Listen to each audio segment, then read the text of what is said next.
Good morning mga gar! Biyaheng Batangas nga pala kami ngayon. Kaya naman, di ni kami nagkita-kita sa Shell Tanawan. Take off! At syempre, kasama ko dito yung aking OBR. Kasama ko din yung aking mga kapatid, mga pamangkin at mga tropa. Si Allen yung nasa kaliwa na walang preno. Sa kanan naman si Renan at yung kanyang jowa. Kung hindi pa nga liliko din sa kanto ay hindi na ulit kami magpapangapangabot. Yun, mahubusan na ng gas. Maggagas na. First stop. Gusto agad? Okay. Larga na ulit. So ngayon, nandito na tayo sa bayan ng San Juan. At syempre, hindi tayo papayag na hindi dadaan dito kay Oliver's Bulalo. Time check, 5:37 in the morning.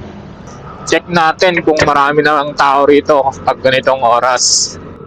Bali, second time namin ditong magjowa. Ayos, mukhang wala pang pila. Di kagaya dati, oh. Pero may mga nauna na. Hindi naman kami yun, ang baka, kakatayin, ang laki. Ito na! Wala pa masyadong tao. Halos kami pa lang, oh. Yun, nakasalang pa yung mga malalaking kaldero. Kaso may problema yata. Matatagalan pa kami bago makakain dito. Kasi ito pa yata yung bakang kakatayin. Oh, hari pa yung bakang kakatayin eh.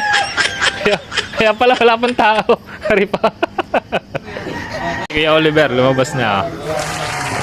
Yun! Binuksan na. Binuksan na ang malalaking kaldero.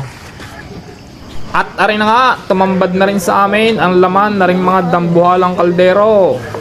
Hindi ko alam kung tunay, pero ito daw ang sikreto ng masarap na sabaw. Yung palipat-lipat ng kaldero. Sandok din eh, sandok doon. At din nga ay magsisimula ng magtartar si Kuya Oliver para makapag-serve na sa mga customer. Wala, huwag na kami kapag na sabaw.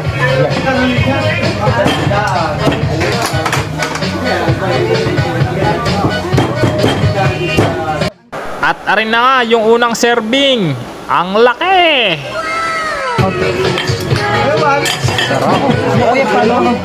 At dahil hindi naman namin kayang ubusin yung ganyang kalaki, ay diga na rin lang ang aming in-order, yung solo order. Habang naghihintay nga ay gumawa na ako na ring sausawan, kalamansi at patis na may piniritong bawang. At arin na nga, dumating na ang aming hinihintay, ang malalaking gayat at mainit na sabaw. First bite, thank you Lord! Kain laman, igop abaw. Yung jowa ko nagmamadali, taob agad ang isang kanin. Sa kabilang banda ay garni naman ng eksena, galit-galit muna. At syempre, kagaya ng mga vlogger na nagpunta dito, mag-iiwan din tayo ng bakas. Kaya naman, magdidikit din tayo ng sticker dito. Yan, legit na, nakarating na. Kumain lang, sumibat na. After ng goto, ito naman, dediretso tayo ng Laia. Hanap tayo ng dagat, makapaglublub ng konti.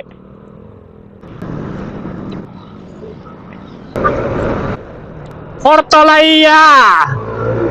Let's go! Laia! Oh, ito na, Laia na, oh. Here we go! Welcome to Hugom! At din nga kami napadpad sa Hugom Resort. Pagka may Laia, hindi mawawala ang dagat. Yan. Pagdating nga din ay agad na kami nagluto ng aming kakainin. Nang sa ganon ay makakain agad. At nang makaligo na.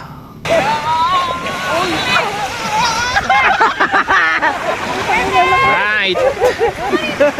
Dagat tayo, dagat. Yo. Tama na sa discount. Kabidyo yan. Yan.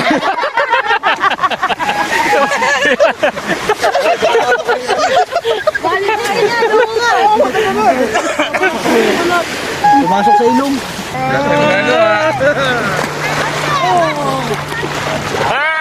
Check out na raw, check out na. Uwi na.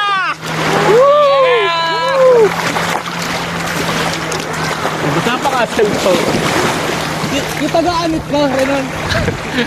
Check out na, sinita na ng mayari. Let's go! Uwian na nga at nabitin ang lahat sa paglublob. Kaya naman, bawi na lang next season. Let's go! Babay na muna, Laiya. Babawi na lang kami next time. Ride safe, guys!